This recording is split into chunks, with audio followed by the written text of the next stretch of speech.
சரி, ஆனா இன்றைக்கு ஆண்டவர் எனக்கு என்ன சொல்லுகிறார் அப்படின்னு பாக்குறீங்களா? 143வது சங்கீதம் 8வது வசனம், நான் நடக்க வேண்டிய வழியை எனக்கு காண்பியும். ஒரு அழகான ஜெபம். தாவீது ஆண்டவரை நோக்கி ஜெபித்த ஒரு அழகான ஜெபம். ஆண்டவரே, நான் நடக்க வேண்டிய வழியை எனக்கு காண்பியும் என்பதாக. நம்முடைய வாழ்க்கையில பலவிதமான ஜெபம் பண்றோமே, நான் நடக்க வேண்டிய வழி எனக்கு காட்டும் சொல்லி நம்ம ஜெபிக்கணும். இந்த ஜெபம் எனக்கு ரொம்ப பிரியமான ஜெபம். நான் அடிக்கடி ஜெபிக்கிற ஜெபம். என்னுடைய ஊழிய காரியங்கள், என்னுடைய குடும்ப காரியமானாலும் பர்சனல் காரியமானாலும் நான் என்ன செய்யணும், எப்படி செய்யணும் என்பதற்காக இந்த வசனத்தை தான் சொல்லி எனக்கு காண்பியும் ஆண்டவரே என்பதாக ஜெபிக்கிறது உண்டு.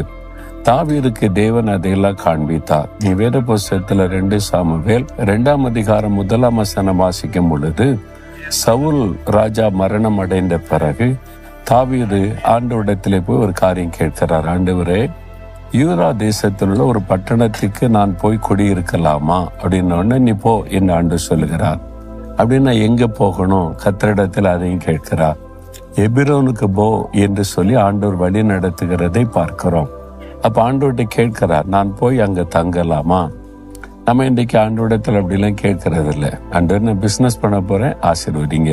நான் வீடு கட்ட போறேன், என்ன ஆசீர்வதிங்க. நான் இந்த கட்டிடத்தை கட்ட என்ன ஆசீர்வதிங்க. அப்படிதான் கேட்போம். இதை வாங்கலாமா, கட்டலாமா, இதை செய்யலாமா என்று அநேகர் ஜெபிப்பது இல்லை. ஆனால் தாவீது அழகாக இந்த ஜெபத்தை ஏறெடுக்கிறதே நம்ம பார்க்கிறோம்.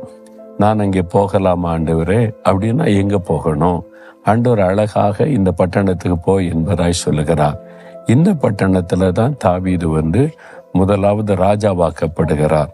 அவர் 30 வயசுல ராஜாவாகி கிட்டத்தட்ட 7 வருஷம் இந்த எபிரோனியத்துல ஒரு தலைநகராக வைத்து ஆட்சி செய்தார்.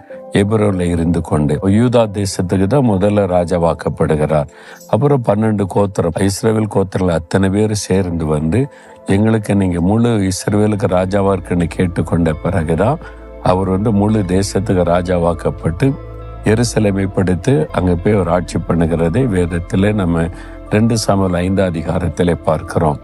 ஏனென்றால் தேவனால வழி நடத்தப்பட்டு ஒவ்வொரு காரியத்தை செய்ததுனால தாவீதின் காரியம் எல்லாமே வெற்றியாயிருந்தது. அப்ப அழகான ஒரு ஜெபம் எனக்கு காண்பியும். அப்ப நம்ம கேட்கணும், ஆண்டவரிடத்துல உடைய பிள்ளைகள் காரியமா இருக்கட்டும், சொந்த காரியமா இருக்கட்டும், ஒரு வேலை காரியமா இருக்கட்டும், ஆண்டவரே, நான் எங்க போய் வேலை செய்யணும்னு நீர் விரும்புகிறீர்? நான் வெளிநாடு போகணுமா, இந்தியாவில் இருக்கணுமா, எந்த தேசத்துல வேலை செய்யணும், என்ன மாதிரி வேலை செய்யணும்னு காண்பியும், என்னை நடத்தும். இந்த மாதிரி நீங்க ஜெபித்து பாருங்க.